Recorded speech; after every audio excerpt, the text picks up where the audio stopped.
ابن عبداللہ الانصاری سے خود نبی کریم صلی اللہ علیہ وسلم ان 12 ائمہ کا نام بھی لے کر گئے. قرآن ایک اجمال ہے.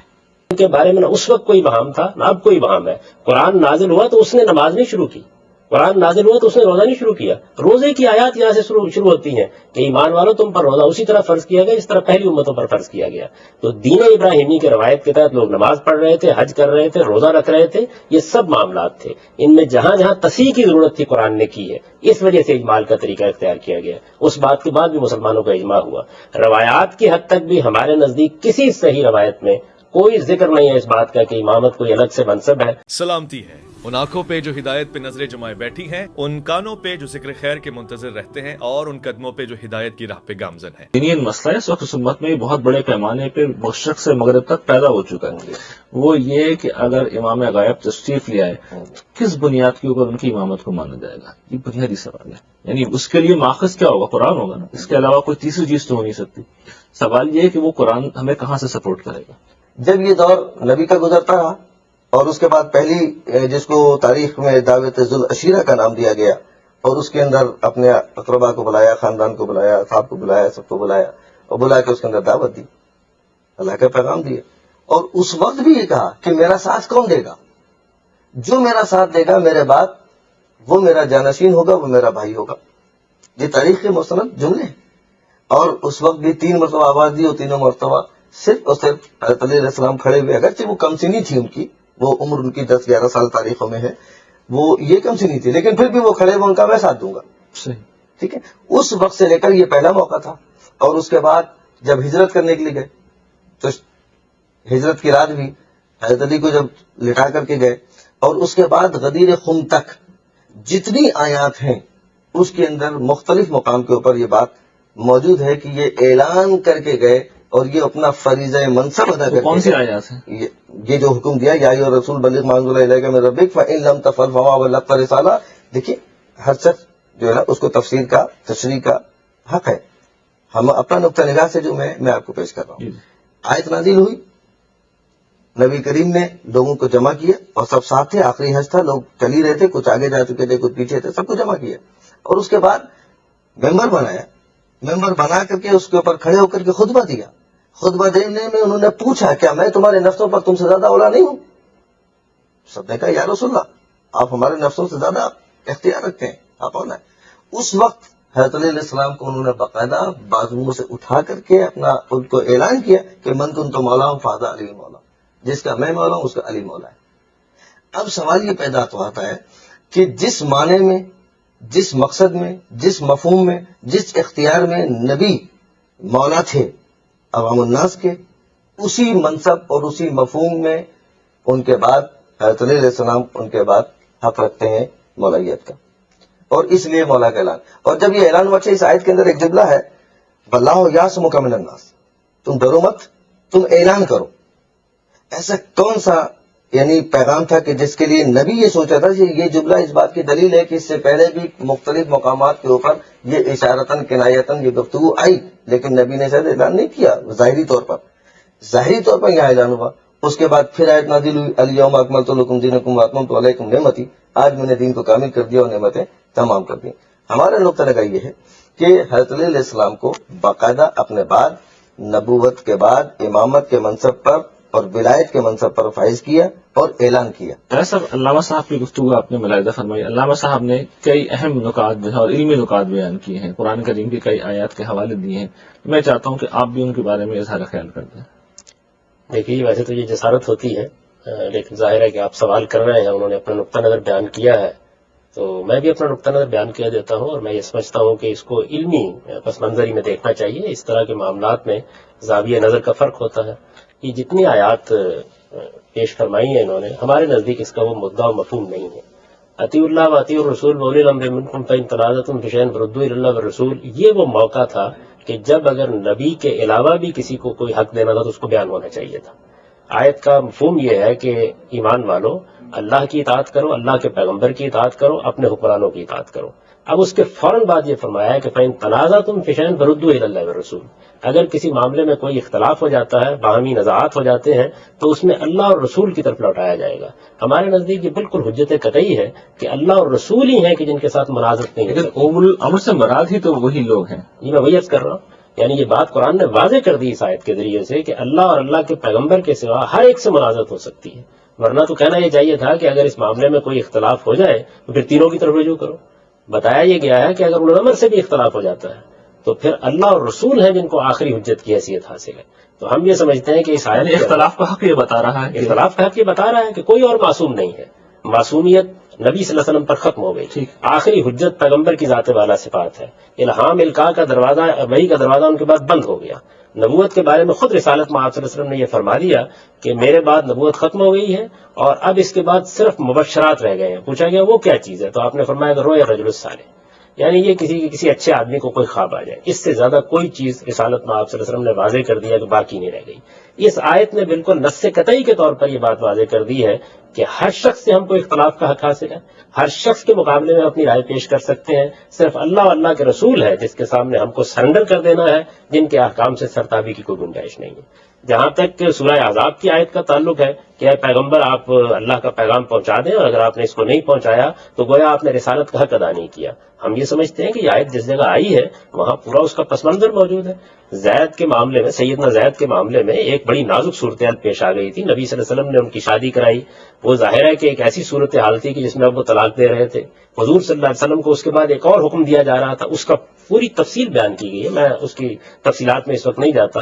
اس موقع کے اوپر نبی صلی اللہ علیہ وسلم کے بارے میں اوپر یہ کہا گیا ہے کہ آپ کیوں ڈر رہے تھے یہ بات کہتے ہوئے۔ اسی باب میں، اسی ضمن میں، اسی پس منظر میں یہ فرمایا گیا ہے کہ پیغمبر کا کام یہ ہوتا ہے کہ جو حکم اللہ تعالیٰ کی طرف سے اس کو دیا جائے وہ ادنا درجے میں لوگوں کی پرواہ کیے بغیر اس کی تبلیغ کرے، اور اگر پیغمبر یہ ذمہ داری انجام نہیں دیتا تو پھر کون انجام دے گا؟ اس کے معنی یہ ہے کہ سورہ احزاب ادا نہیں کیا۔ سورہ احزاب میں ہمارے نزدیک یہ واقعہ اس پس منظر میں ہے۔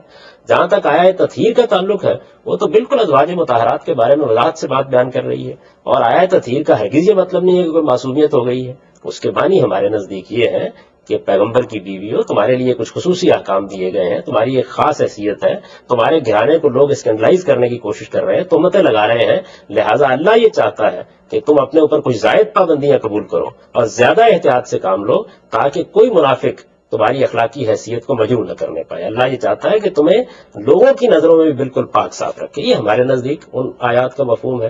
اس کے بعد جو روایات واقعات ہیں، دیکھیے ان کے بارے میں سیدنا ابوبکر صدیق رضی اللہ عنہ سے متعلق معلوم ہے کہ حضور صلی اللہ علیہ وسلم نے ان کو آخری اپنے ایام مرض میں مصلی پر کھڑا کیا۔ اس سے بڑی کیا اور علامت ہو سکتی تھی؟ پیغمبر جس جگہ پر کھڑے ہو کر یہ سب کام کرتے تھے، لیکن ہمارے نزدیک حضور نے کسی کے بارے میں کوئی فیصلہ نہیں کیا۔ اور یہ من کن تو مولا علی مولاؤں کا واقعہ جو ہے وہ بھی ہم یہ سمجھتے ہیں کہ ایک مخصوص پس منظر میں پیش آیا ہے۔ سیدنا علی رضی اللہ عنہ کے ساتھ بعض لوگوں نے کچھ غلط رویہ اختیار کیا تو اس موقع پر حضور نے لوگوں کو توجہ دلائی کہ یہ میرے عزیز ہیں اور ان کی ایک خاص حیثیت ہے، لہٰذا جو محبت تم مجھ سے رکھتے ہو ویسی محبت تم کو ان سے بھی رکھنی چاہیے۔ ہم اس کو اس معنی میں لیتے ہیں۔ اسی طریقے سے باقی معاملات میں بھی نہ ہم یہ کہتے ہیں کہ سیدنا ابوبکر صدیق کے بارے میں فیصلہ کیا گیا ہے، نہ یہ کہتے ہیں سیدنا علی رضی اللہ عنہ کے بارے میں فیصلہ کیا گیا ہے۔ ہم یہ سمجھتے ہیں کہ یہ اللہ تعالیٰ نے اصل میں خود فیصلہ کر دیا تھا کہ مسلمانوں کا نظم اجتماعی شورا پر مبنی ہوگا۔ آخری حجت اللہ اور رسول ہے، ان کے بعد امرہم شورا بینہم۔ ہمارے نزدیک اس کے یہ معنی ہو ہی نہیں سکتے۔ اس میں جو بات کہی گئی ہے وہ ہمارے نزدیک یہ ہے کہ میں تم سے کسی اجر کا مطالبہ نہیں کرتا، میں تو صرف مودت کا جو حق ہے، قرابت کی مودت کا حق ہے وہ ادا کر رہا ہوں، یعنی میری تمہاری رشتہ داری ہے اور اس رشتہ داری کا حق میں ادا کر رہا ہوں۔ رسالت میں آپ صلی اللہ علیہ وسلم کو یہ حکم دیا گیا تھا کہ وانذر عشیرتک الاقربین، سب سے پہلے آپ اپنے قریبی اعزاء کو دعوت دیجیے۔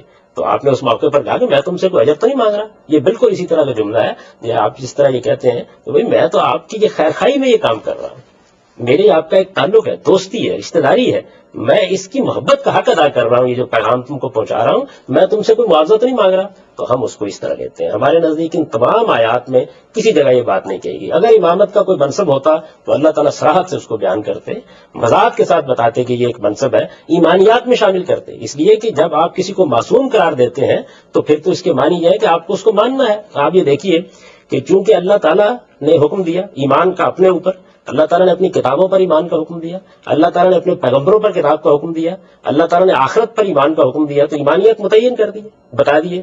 لہٰذا نبیوں کے بارے میں, فرشتوں کے بارے میں تو یہ کہا کہ ان پر ایمان لاؤ.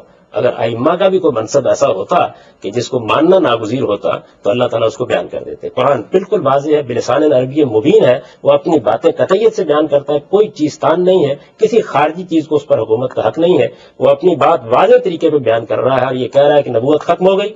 اب کسی کو استحقاق نہیں ہے کہ وہ اپنی عصمت کا دعویٰ کرے, صرف ایک ہی چیز باقی رہ گئی ہے اور وہ آپ کے پاس قرآن و سنت ہے. خود حضور نے اعلان کر دیا کہ میں تمہارے درمیان اللہ کی کتاب چھوڑ کر جا رہا ہوں, پیغمبر کی سنت چھوڑ کر جا رہا ہوں. اس کو پکڑے رکھو گے تو کبھی گمراہ نہیں ہوگے. ہمارے پاس وہ موجود ہے اور نبوت کے خاتمے کے بعد اب کسی اور چیز کی ضرورت باقی نہیں رہے گی. باقی سب کچھ اب امرهم شورى بینہم, مسلمانوں کے نظم اجتماعی کو ہم نے لوگوں کی رائے پر چلانا ہے, ان کو فیصلے کرنے ہیں, ہم نے ان کی اصلاح کرنی. یہ ہمارا نقطہ نظر ہے, تو ان کا نقطہ نظر اس سے مختلف ہے ظاہر ہے. اور اس میں اختلاف کا مطلب یہ نہیں ہے کہ ہم کسی کی تقلید یا تردید کر رہے ہیں, بس اپنا نقطہ نظر میں نے بھی بیان کر دیا, انہوں نے بھی بیان کر دیا. امت میں ایک شور مچا ہوا ہے, جی امام مہدی کی تشریف آوری کا ایک شور مچا ہوا ہے, ٹھیک ہے. اور اس کے بعد تو یہ مسئلہ لازماً اٹھنا ہی اٹھنا ہے, یعنی اس پہ تو دیر از نو وے آؤٹ. تو بہتر ہے کہ اپنی قوم کو ابھی سے تیار کر لیا حضرت جائے. جابر ابن عبداللہ الانصاری سے خود نبی کریم صلی اللہ علیہ وسلم ان 12 ائمہ کا نام بھی لے کر گئے. اچھا دیکھیے, قرآن ایک اجمال ہے, اس کی تفسیر, اس کی تشریح جو ہے وہ خود نبی کریم صلی اللہ علیہ وسلم کی ذات ہے. ان کا کردار, ان کا قول, ان کا فعل, یہ خود ایک حجت ہے. ٹھیک ہے. بہت سی چیزیں ایسی ہیں جو قرآن کے اندر اجمالاً تو حکم ہے لیکن مفصلاً نہیں ہے. خود نماز, حکم ہے نماز کا, لیکن تعداد نماز کیسے پڑھنی ہے, کیسے نہیں پڑھنی, کہاں ہے قرآن میں؟ حکم ہے اقیموا الصلاۃ, حکم میں سجدہ کرو, حکم میں رکوع کرو, حکم میں قرات کرو, ٹھیک, لیکن کہاں لکھا کہ کیسے کرو اور کیوں کرو اور کتنا کرو؟ ایسا بڑا ویلڈ پوائنٹ ہے. ایک منٹ, بنیادی ارکان میں سے ہے. ٹھیک ہے. اسی طریقے سے زکوٰۃ, زکوٰۃ کا حکم ہے, 2 زکوٰۃ, نصاب زکوٰۃ کا کوئی عبادت بھی نہیں ہے بلکہ جی, ٹھیک ہے. کوئی عبادت تو نہیں ہے. اس طرح سے اجمال نہیں ہے, اجمالاً حکم قرآن اجمال دیتا ہے. بہت سارے احکامات ایسے ہیں جس کی تشریح اور لیکن اس میں سوال یہ بتاتا علامہ صاحب کہ یہ عبادات کا نہیں, ایمانیت کا مسئلہ جی, ہے. ایمانیات میں تو قرآن اجمال نہیں کرتا. نہیں دیکھیں, ہمارے یہاں ایک مسئلہ میں مثلا تقلید کا مسئلہ ہے, اس میں ہم واضح کہتے ہیں کہ اصول دین میں تقلید حرام ہے. ہم اصول دین میں قطعاً تقلید جائز نہیں سمجھتے. فروع دین کے اندر وہ 3 شرائط ہیں, یا تو خود مجتہد ہو یا احتیاط پر عمل کر سکے, اور اگر ان دونوں پر نہیں کرتا تو اس پر تقلید لازم ہے. لیکن فروع دین میں یعنی احکامات کے اندر, فقہ کے اندر وغیرہ وغیرہ.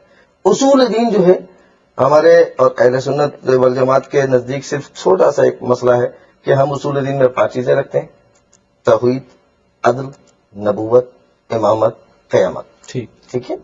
جبکہ ہمارے برادران کے ہیں توحید, نبوت, قیامت.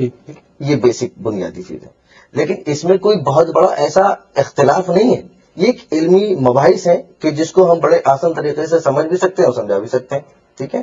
مورد نظر نہیں بنانا چاہیے, نہ یہ مسائل عوام کے اندر جانے چاہیے. یہ تو بالکل آپ نے صحیح فرمایا ہے کہ یہ چیزیں مورد نظر بننی بھی. ہمیں اصل میں کرنا کیا ہے, جو ہمارے پیش نظر ہے وہ یہ کہ سوسائٹی کو ایجوکیٹ کریں, بجائے اس سے کہ عوامی قسم کے لوگ یہ کام کریں اور وہ عوام الناس کو ایک دوسرے سے لڑائیں, بھڑکائیں اور ہمارے پرسر بیکار کر دیں. اچھے اہل علمی انداز میں ان معاملات کو گفتگو کریں اور یہ بتائیں کہ یہ اصل میں ایک خاص سطح کا مسئلہ ہے اور یہ اس میں کوئی لڑنے جھگڑنے کی بات نہیں ہے. اس میں کوئی یہ بنیادی بات ہے جو ایک حجت ہے. مثال کے طور پر بعض وہ روایات جو تواتر کے ساتھ نقل ہے, تمام کتابوں میں موجود ہیں, خود ہمارے برادران سنت کے موجود ہیں, ہمارے یہاں موجود ہیں, سائستہ کے اندر موجود ہیں, ابن ماجہ میں موجود ہیں, بہت ساری مطلب کتابوں کے اندر وہ احادیث کو جمع کر لیا جائے جو متفق علیہ ہے. ٹھیک ہے. مثال ٹھیک ہے, کہیں الفاظ کا فرق ہے, لفظوں کا فرق ہے, کہیں کچھ لفظ استعمال ہوا, کہیں کچھ لفظ استعمال ہوا, لیکن مفہوم ایک ہی سمجھا جاتا ہے. اب سب سے زیادہ محکم مثلا حدیث کی انی تارکم فیکم الثقلین کتاب اللہ و آیۃ اہل بیت ما ان تمسکتم بہما لن تضلوا بعدی. ابن ماجہ کی غالب. ٹھیک ہے. بہت ساری جگہ پر موجود ہے اور 500 راوی اس حدیث کو نقل کرنے کے لیے موجود ہیں اور مختلف جگہ پر. اب آپ دیکھیے کہ قرآن نے کہا قد جاءکم من اللہ نور و کتاب مبین, میں نے تمہارے طرف 2 چیزیں بھیجی, نور اور کتاب مبین.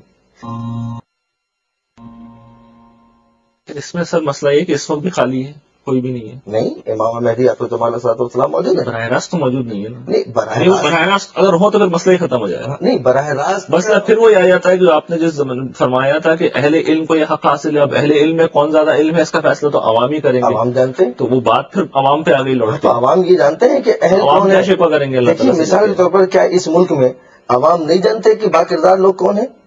اتنا یعنی ایسا نہیں کہ اتنا بھی شعور نہیں رکھتے لوگ. بات یہ ہے کہ یہاں سے خوف ہٹا دیا جائے، مسلط کرنا چیزیں ہٹا دی جائیں، لوگوں کے ذہن کے اوپر جو ہے نا وہ ایک حکمرانی جو کی گئی، استحصال کیا گیا، لوگوں کا معاشی استحصال کیا گیا، لوگوں کا علمی استحصال کیا گیا، لوگوں کا سیاسی استحصال کیا گیا، لوگوں کے ساتھ ظلم اور جبر کیا گیا، اور اس بنیاد کے اوپر آج بھی اس ملک کے اندر سارا نظام موجود ہے. تو آپ یہ سارے حالات جو ہے اس کی روشنی میں اچھا، دیکھیں. یہ بڑی اہم بات جائے صاحب علامہ صاحب نے فرمائی. جو بنیادی مسئلہ سامنے آیا ہے کہ عوام جب تک جو ہے وہ جاہل رہیں گے، عوام جب تک اپنے مفادات کے اسیر رہیں گے، تعصبات کے اسیر رہیں گے، اپنی ان چیزوں سے اوپر نہیں اٹھیں گے، اس وقت تک معاملات میں بہتری نہیں آئے گی. تو عوام کے لیے میں چاہتا ہوں آخر میں کہ آپ دونوں حضرات فرمائیں کہ عوام کے لیے ہم کیا کریں، آپ لوگوں نے کیا پیغام دینا چاہیں گے کہ معاملات ہمارے بہتری کی سمت جا سکیں.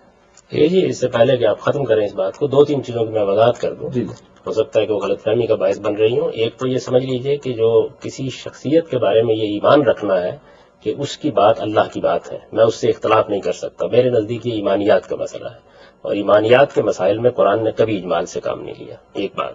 دوسری چیز یہ ہے کہ عبادات کی نوعیت کو اچھی طرح سمجھ لیجئے. یہ تمام عبادات اصل میں دین ابراہیمی کی روایت میں ہمیشہ سے چلی آ رہی ہیں. زکوٰۃ بھی، نماز بھی، روزہ بھی، حج بھی.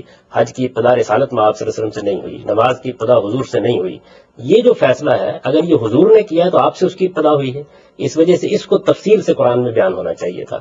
یہ تمام عبادات مسلمانوں کے اجماع سے منتقل ہوئی ہیں، پھر اس بات کو بھی ان کے اجماع سے منتقل ہونا چاہیے تھا.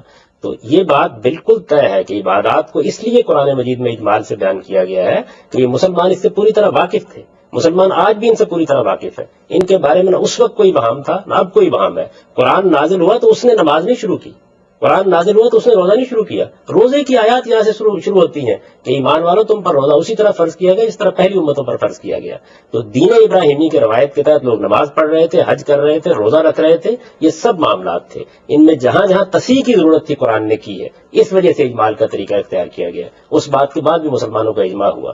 روایات کی حد تک بھی ہمارے نزدیک کسی صحیح روایت میں کوئی ذکر نہیں ہے اس بات کا کہ امامت کوئی الگ سے منصب ہے، اور ظاہر ہے کہ یہ ایک علمی بحث ہے. میں نے صرف چند چیزوں کی وضاحت آپ کے سامنے کر دی. اب رہ گئی یہ بات کہ عوام کو آپ کو ایجوکیٹ کرنا ہے، تو میں تو شروع سے یہ بات کہہ رہا ہوں کہ راستہ ہی ایک ہے. یعنی ہم جتنی باتیں کرتے ہیں نہ یہ کسی قانون سے درست ہوں گی نہ کسی آئین سے درست ہوں گی، یہ ہوں گی عوام کی تربیت سے. جس طرح کے لوگ ہوں گے اس کے لحاظ سے نظم حکومت وجود میں آئے گا. اگر لوگ ایسے ہوں گے کہ وہ اہل علم کو اپنے سر پر بٹھانا چاہتے ہیں تو بٹھائیں گے، اور اگر لوگ ایسے ہوں گے کہ وہ اپنے مفادات کے لیے فیصلے کر رہے ہیں تو وہ کریں گے. آپ کو اصل میں طے یہ کرنا ہے کہ کیا آپ لوگوں کی رائے کے اوپر کوئی پابندی عائد کرنا چاہتے ہیں. میں تو یہ کہتا ہوں کہ جو بی اے پاس اور میٹرک پاس کی پابندی عائد کی گئی ہے میری یہ سمجھ میں بھی کبھی نہیں آئی. یہ عوام کو فیصلہ کرنا ہے. ہم انہیں یہ بتائیں تعلیم یافتہ لوگوں کو منتخب کریں، ہم انہیں یہ بتائیں اہل علم کو منتخب کریں، ہم انہیں یہ بتائیں. علامہ صاحب نے بہت اعلیٰ بات فرمائی تھی کہ عوام الناس جو ہیں وہ بدستور اور بار بار جو غلط لوگوں کو منتخب کیے جا رہے ہیں، یعنی یہ حال ہے ہمارے. مطلب ان کی تربیت کی ضرورت ہے. ہم اپنا فرض پورا نہیں کر رہے ہیں، ہمیں اپنی ذمہ داریاں پوری کرنی ہیں. اہل سنت کے علماء ہو، اہل تشیع کے علماء ہو، سب مل کے یہ ذمہ داری. غلط لوگوں کو ووٹ دیتے ہیں جانتے بوجھتے، کیا عند اللہ وہ مسئول ہوں گے، جواب دہ ہوں گے؟ اس میں کیا شک ہے؟ یعنی جب لوگوں کو ووٹ دینے کے لیے کہا جاتا ہے تو اصل میں وہ ایک بڑی ذمہ داری ادا کرتے ہیں. وہ گواہی دیتے ہیں اس بات کی کہ میں یہ سمجھتا ہوں کہ یہ آدمی اس منصب کا ہے. یہ جھوٹی گواہی ہوگی، اور ظاہر ہے کہ یہ ایک بالکل ہی یعنی مجرمانہ اقدام ہوگا. تو لوگوں کی تربیت کرنی چاہیے. دیکھیے اختلاف کہاں ہو رہا ہے؟ اختلاف یہاں سے ہو رہا ہے کہ کیا آپ عوام کی رائے کو پابند کر دیں گے اس بات کا کہ ان شرائط کے لوگوں کو منتخب کریں، یا آپ ان کو اس کا موقع دیں گے کہ وہ انتخاب تو خود کریں جس کا بھی کرنا چاہتے ہیں، لیکن ان کے سامنے اوصاف رکھے جائیں، ان کے سامنے سیرت رکھی جائے، ان کے سامنے کردار رکھا جائے، ان کو ایجوکیٹ کیا جائے. ٹھیک. میں یہ سمجھتا ہوں کہ ہمیں یہ دوسرا راستہ اختیار کرنا ہے. علامہ صاحب، آپ عوام کو ایجوکیشن کا کیا طریقہ بیان کریں گے کہ جو آپ نے بالکل بجا مسئلہ فرمایا کہ عوام ہم دیکھ رہے ہیں بار بار غلط لوگوں کو انتخاب کیے جا رہے ہیں، تو کیا صحیح راستہ ہے عوام کے سامنے اور کیا طریقہ ہے ان کی اصلاح کا؟ دیکھیے میں نے ایک جملہ آپ سے عرض کیا ہے کہ دونوں چیزوں کو ملوز خاطر رکھنا پڑے گا. جمہوریت اپنی جگہ پر، الہی حکومت اپنی جگہ پر. اپنی جگہ پر. ٹھیک.